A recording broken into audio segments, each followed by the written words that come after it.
Odinga Imana imuhiruko ridashira ishwe n'umutima bagiye kwivuza amaso birumvikana nta muntu upredicting nta muntu utekereza ikizabejo buri cyose ubuzima buradutungura abantu bose bagiye bagira kayihayo ko kuba president ntabwo byigeze bibahira kugeza ubu kuko urebye Dr Besige ukajya kuri Kisekedi wa Mulumbu ukajya kuri Raila Odinga ukajya kuri uyu Twagiramungu bose bagerageje kugira kayihayo ko kuba president ariko byarangiye nta numwe bashiye kuba president bura na Frank Habineza niyongera kwiyamamaza undi mwaka mu 2029 niyongera kwiyamamaza nawe azabatangiye kuba nawe azatangira kujya mu cyiciro cya Twagiramungu azatangira kujya mu cyiciro cya Raila Odinga azatangira kujya mu cyiciro cya Kisekedi Pere ko nawe n'abantu bakunze guharanira cyane kuba president ariko bikabananira batagezeho Raila Odinga yaraharaniye cyane bishoboka ndetse greve imyigaragambyo igahora muri Kenya buri gihe umwaka ku wundi uko amatora abaye abaturage bakajya mu muhanda ngo Raila niwo watowe nabakidekarara nka president cyaje kurangira ariko Raila bahita bamuganiriza bibuka ko muri Kenya igihe Kenyatta yatorwaga Raila Odinga yaragaragaje ko ari president ndetse binagira n'igihe barambwira ati akuna tanusha mukatu tapata banamukanira ku buryo nta kintu nageze ongera kubona ariko beza kurangira ku mugihe kuri manda ya Ruto ejo bundi ajya gutorwa Kenyatta yaramushyigikiye cyane president Kenyatta yaramushyigikiye ku buryo bugaragara ndetse yewe anashoramo campaign aranamwamamaza biza kurangira ariko Ruto amutsinze bigaragaza ko rero muri bintu bijyanye no kuba president ntimuzizere ngo abaturage nibo bafata umwanzuro hoya harandi maboko abashyigikiye candidature ziba ziri kuba kuko ubundi hari abantu bagomba kugena umuntu ba president uko byagenda kose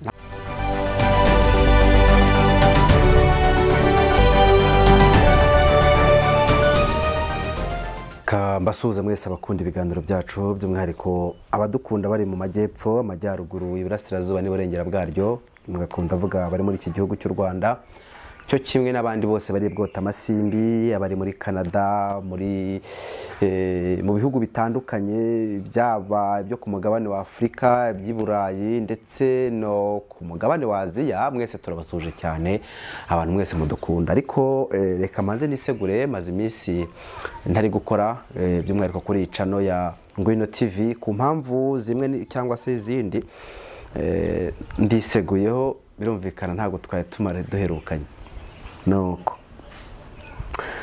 Raila Odinga yapfuye Raila Odinga yitabye Imana ku myaka ya 80 uyu numwe mu bantu baharaniye kuba president wa Kenya imyaka itari mike ariko birangiye atabashije kwicara ku ntebe nini mu gihugu ndetse anarya umugati uruti yindi mu gihugu kanze nsome inkuru ya ivuga kuri ingingo noneho nze tugenda turebera hamwe n'abandi ba president batandukanye bagera cyangwa se abandi bantu bagerageje kujya ku butegetsi barwaniye ubutegetsi babuhirimbaniye bagize akayihayeho karwo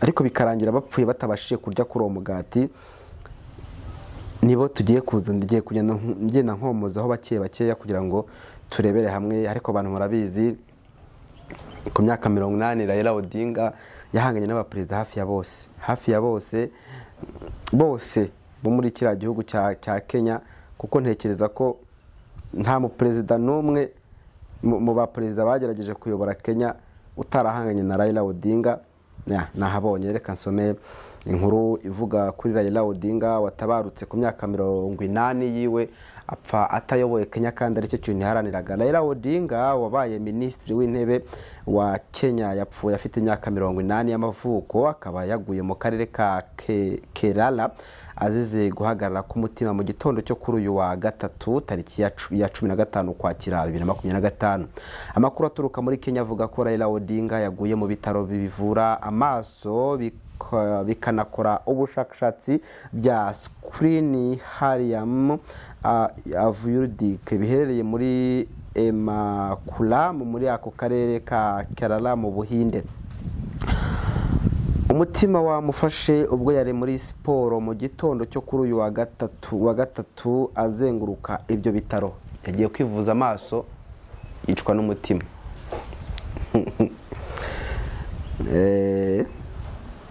Ubuyobozi bw'ibitaro yaguyemo bwatangaje ko byari bimaze iminsi 5 bimwitaho ku birebana n'ubwo burwayi. Muri icyo gihe cyose kugeza n'uyu munsi yaherekezwaga n'abaganga n'umuganga usanzwe amwitaho ndetse n'umukobwa we Rosemary Odinga. Ibyo bitaro byari mu bikunzwe cyane na Odinga kuko n'uwo mukobwa we ari byo byamwitayeho ubwo yari yararwaye ubuhumyi mu mwaka wa 2017 kubera udutsi dutwara amakuru y'amaso twari twangiritse. Ibi bitaro bidakora ubuvuzi bw'amaso gusa yabishimye ko byitaye ku mukobwa we kugeza akize, abigirira icyizere guhera mu mwaka wa 2019 ari nabwo byatangiye kumwitaho. Raila Odinga yabaye minisitiri w'intebe wa Kenya hagati y'umwaka wa 2008 na 2013, akaba yaranabaye umudepite uhagarariye agace ka Langata kuva mu mwaka w'1992 kugera mu mwaka wa 2013. Uyu mugabo yanayoboye ishyaka ritavuga rumwe n'ubutegetsi igihe kinini, akaba yariyamamarije kuyobora Kenya inshuro eshanu zose adatsinda, ndetse no ku mwanya wo kuyobora komisiyo ya AU cyangwa se Africa Union. Ubwo nabwo bikaba bitaramuhiriye kuko icyo gihe yaranashyigikiwe na perezida wa Kenya Ruto, ariko byarangiye n'ubundi byanze. Uyu nta muntu utaramurwanya ngo abashe kuba perezida, ariko byaranze.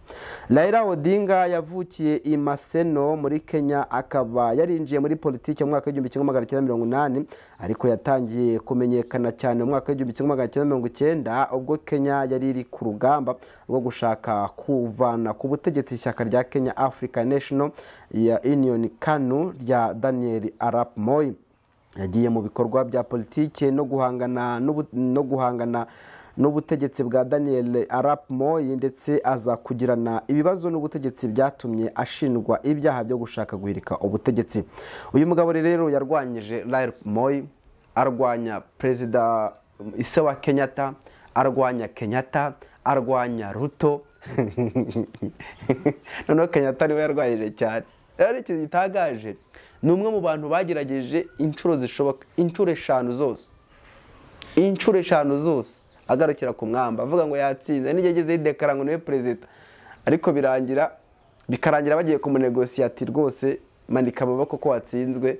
Uyu ni umwe mu bantu batigeze bacika intege, ahora arota kuzaba perezida wa Kenya, ariko birangiye atamubaye. Ku myaka ya 80 yishwe n'umutima, ariko yaragiye kwivuza amaso. Birumvikana ko ntako atari yagerageje.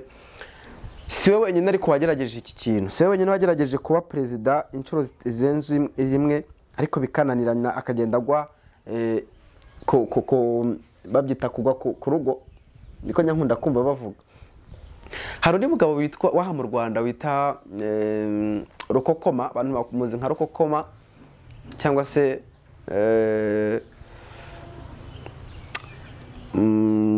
Faustin Twagiramungu, umwana wo muri Nzahaha niho avuka Nyenji. Uyu yagerageje kuba perezida cyangwa se yagerageje kurwanira intebe hano mu Rwanda.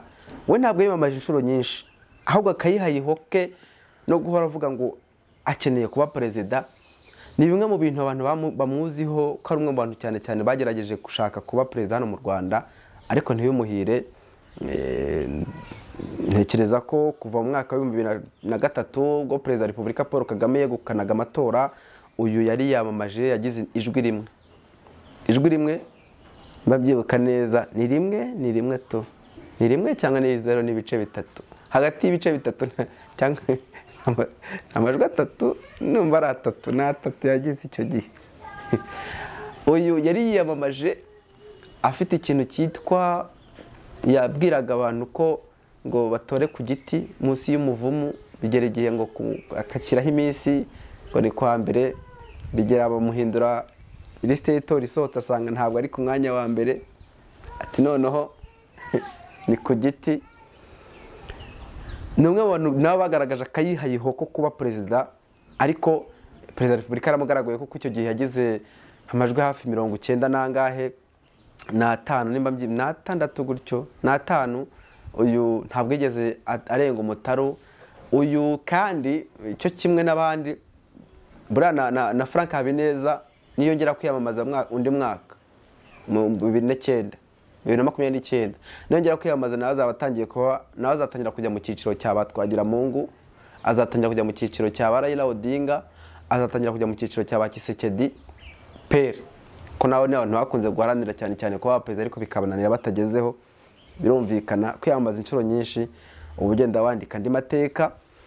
Uyu rero by'umwihariko uyu Raila Odinga impamvu muhuje n'uyu mugabo uhaha mu Rwanda cyangwa se wabaye minisitiri w'intebe hano mu Rwanda bikarangira anahunze igihugu akajya mu Bubiligi, bahuje histoire. Impamvu bahuje histoire bose bagiye baba minisitiri w'intebe, ndetse by'umwihariko bakanagera kuri apogee cyangwa se kuri apogee yo hejuru ku rwego ruvuga ngo aha niho hantu hanyuma umuntu agomba kugarukira, ahandi hakurikiye no kuba perezida, bikarangira bamugarukirije ku mwamba cyangwa se agarukiye ku mwamba adatsinze. Abaturage birumvikana nibo batanga amajwi.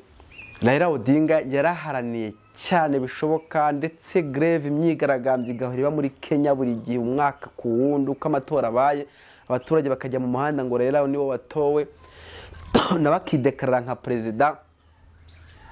Byaje kurangira ariko Raila bahita bamuganiriza. Bibuka ko muri Kenya igihe Kenyatta yatorwaga, Raila Odinga yaragaragaje ko ari perezida, ndetse binagira n'igihe baramubwira ati hakuna tanusha mukatu utapata, banamukanira ku buryo nta kintu yigeze yongera kubona. Ariko biza kurangira mu gihe kuri manda ya Ruto ejo bundi ajya gutorwa, Kenyatta yaramushyigikiye cyane, perezida Kenyatta yaramushyigikiye ku buryo bugaragara, ndetse yewe anashoramo campaign aranamwamamaza. Biza kurangira ariko Ruto amutsinze, bigaragaza ko rero muri bintu bijyanye no kuba perezida ntimuzizere ngo abaturage nibo bafata umwanzuro. Oya, hari andi maboko abashyigikiye candidature ziba ziri kuba, kuko ubundi hari abantu baba bagomba kugena umuntu ba perezida uko byagenda kose. Ntago wabyuka mu gitondo uvuge ngo ndaba perezida, reka ntago yapfa kuguhira. Cyakora perezida wa Repubulika Paul Kagame niwe numvise avuga ko atigeze arota kuba perezida mu buzima bwe, nta nubwo wenda urugamba rwo kubora igihugu tagetiye ko ari kuba perezida. Yavuze ko ubundi kuba perezida byamugwiririye, ni ibintu byaje by accident, ariko abantu benshi usanga babihirimbanira cyane bakabishyiramo imbaraga. Abantu bose bagiye bahirimbanira kuba perezida byagiye bibahirangirira nabi batabayeho. Uretse uyu, reka tujye kuri bita Kisekedi amurumba hari hakurya muri Kongo. Kisekedi Pere, kuko hari Kisekedi fils na Kisekedi Pere. Kisekedi Pere we yarwanyije ubutegetsi bwose bubaho bwo muri Kongo, kuko guhera kuri Mobutu baragundaguranye, ajya kuri Kabila Pere baragundagurana, ajya kuri Kabila fils baragundagurana, aho hose agaragaza ko atavuga rumwe n'ubutegetsi. Ariko byaje kurangira apfuye atariye ku mugati munini, ko burya kuba perezida niyo mugati munini ubundi buri mu gihugu. Byarangira atabaye perezida, icyubahiro cyo kwicara ku ntebe y'ubutegetsi atakibonye. Ngarutse kuri Rukokoma cyangwa se Faustin Twagiramungu. Faustin Twagiramungu yigeze kubwira abantu ngo byonyine kwinjira muri stade abaturage bakamukomera ari amashyi, ngara amashyi ngo ngarahagire cyane ngo abayashaka. Abantu rero ari amashyi, kira cyubahiro abantu baba baguha kujya gutambuka mu muhanda ugasanga imodoka zose bazihagaritse, ari wowe wenyine utambuka ugenda mu modoka uherekejwe n'imodoka 50, 30, 10 na zingahe 20, kandi nta muntu, nta muturage, nta n'inyoni bashaka gutambuka, nawe uri gutambuka. Birumvikanira ko n'icyubahiro kiba kidasanzwe kandi kiba kinagomba umukuru w'igihugu. Abantu benshi rero barakirwanira, kandi uko bakirwanira abenshi bakunza gupfa batakigezeho. Kisekedi nawe n'umwe mu bantu barwanyije ingoma zose zabaye muri Kongo, ariko byarangiye atabashije kurenga umutari. Ariko by'umwihariko we nibura umwana we yayigezeho, kuko Kisekedi fils uyu mugabo uri kuyobora Repubulika ya Demokarasi ya Kongo, ntekereza ko ni umwe mu bantu uyu munsi wa none ise yarwaniye kuba perezida, birangira umuhungu ari ubaye perezida. Navuga ngo nibura mu muryango wabo nibura perezida yavuyemo, ntabwo yapfuye nk'abandi nk'uko byagendekeye aba bagabo babiri bimaze kuvuga b'imbere. Hari undi mugabo kugeza ubu muri mu gihugu cya Uganda bakunze kwita Dr Besigye. Besigye ni umwe mu bantu barwaniye nabo kuba perezida, kuko inshuro zose yagerageje yaratsinzwe, noneho bigera igihe no kwiyamamaza bivamo abiharira abandi, ariko ni umwe mu bantu batavuga rumwe n'ubutegetsi ariko wagize akayihaye ko kuba perezida nawe bitigeze bihira. Abantu bose bagiye bagira akayihaye ko kuba perezida ntabwo byigeze bibahira kugeza ubu, kuko urebye Dr Besigye ukajya kuri Kisekedi wa Mulumbu, ukajya kuri Raila Odinga, ukajya kuri uyu Twagiramungu, bose bagerageje kugira akayihaye ko kuba perezida ariko byarangiye nta n'umwe ubashije kuba perezida. Kuko buriya Besigye nubwo akiriho birumvikana, ariko ntekereza ko inzira zo kuba perezida n'imyaka kugera imusatira, ntekereza ko bitaba bikimuhiriye, na cyane ko bigaragara ko politiki asa n'ikintu ari kugendera kure. Ariko bamufunze ejo bundi bavuga ko yari yagerageje kujya gushaka abantu bamufasha gukuraho ubutegetsi bwa muri Kenya, gukuraho ubutegetsi bwa Perezida Museveni, ibintu nawe hakana, ariko birumvikana iperereza rya Uganda ryagaragaje ko uyu mugabo yari afite gahunda yo kuza gukuraho ubutegetsi. Nuko bigenda nyine bagundagurana abategetsi ku bandi, buryo umutegetsi wese ahava akagera, nta mutegetsi mwiza ubaho, nta perezida mwiza ubaho. Perezida wese wamenye ko ushaka kumusimbura ku butegetsi, wese wamenye ko ushaka kumuhirika ubutegetsi arakwirenza. Ntuzumve ngo perezida runaka afitanye amakimbirane n'abantu runaka, reka nta kindi baba bari gupfa ingoma. Ingoma y'ubutegetsi ni kimwe mu bantu bose bamaze kuyijyaho kuyivaho bigorana.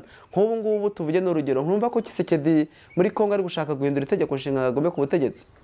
Buriya ni ukuvuga nk'uyu munsi yagiye gusura mugenzi we wa Kongo Brazzaville, Denis Sassou Nguesso ubutegetsi wamaze imyaka irenga 40. Tujye muri Cameroon, umutegetsi waho amaze imyaka irenga 40, ku myaka 92 ntakibasha no gutambuka no kuvuga ijambo byonyine ubwaryo ni intambara, ariko aracyakukuza ngo abe perezida. Abantu benshi bakunda gushaka gupfira kuba perezida cyangwa gupfira ku butegetsi, cyane cyane hano muri Afurika. Nta yindi mpamvu nuko kuba perezida biraryoha cyane, kuba perezida biraryoha. Cyonyine uyu muntu ari perezida wa koperative aba yica agakiza,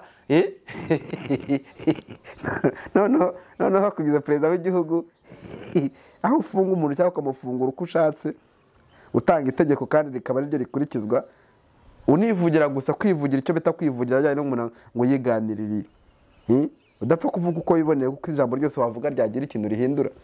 Ubundi yavuze ngo ijambo ryahindura ubuzima, dukwiye no kujya tuvuga perezida, kuko perezida niwe ukwiriye kuvuga ijambo ryahindura ubuzima cyane, kuko perezida ashobora ngo ndagufuza ukararufuzwa, pfa ukararupfuye, ndagukije ukararukiza. Ubwo rero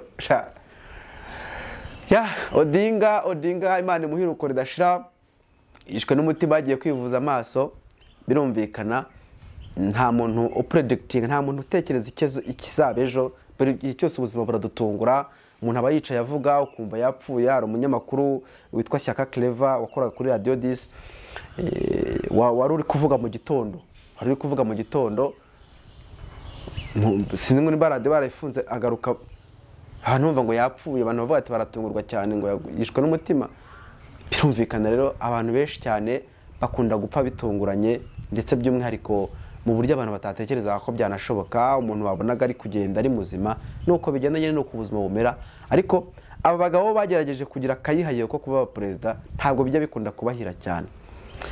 Raila Odinga narinje kubabwiraho, babwira ngo mukomeze mugire ibihe byiza, mwese mukunda ibiganiro byacu, Imana ikomeze ibahaze uburame, kandi ndakomeza kubifuriza kugumya mukurikira ibyo tubagezaho, kuko mu kanya turazana n'ikindi kiganiro turebera hamwe uko ku isi byifashe. Ariko by'umwihariko turaza kwibanda kubera iki Kenya ibitegurirwa Kongo bikunda gutegurirwa muri Kenya, abatera Kongo bategurira muri Kenya, abifuza guhirika ubutegetsi bwa Kongo babutegurira muri Kenya ubundi kubera icyo ari hub y'ibintu byose birimo nizo kubera iki, turaza kubigarukaho mu kiganiro kizakurikira iki ngiki. Ntimuze kujya kure, mukomeze munogerwe na gahunda zacu, by'umwihariko Imana ikomeze ibahaze uburame. Ciao ciao.